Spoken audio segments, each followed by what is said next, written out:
5 minus 1 gives us 4. And again, here inside this parenthesis, we have 5 minus 1. So 4 times 4 gives us 16. But this answer is not correct. Because according to the order of operations, first we have to do parentheses, then exponents, then multiplication or division, and finally addition or subtraction. Remember that multiplication and division have equal priority and we have to work from left to right.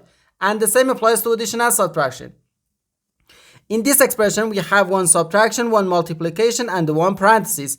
Inside this parenthesis, we have one subtraction. Here we have a multiplication because in mathematics when a number is placed next to parentheses, it means multiplication, and we usually don't write the multiplication sign for brevity. So according to the PEMDAS, first we have to do this parenthesis, then this multiplication, and finally this subtraction. If we do this subtraction before this multiplication or this parenthesis, it is wrong.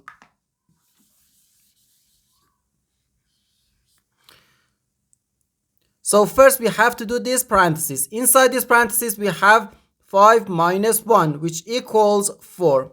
So 5 minus 1 times 4. Now we have one subtraction and one multiplication. According to the PEMDAS, multiplication has higher priority than subtraction. Because in PEMDAS, multiplication comes before subtraction.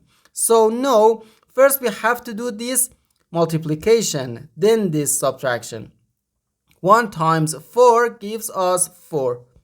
So we have 5 minus 4, which equals 1. And this is our final answer to this problem. The correct answer is 1.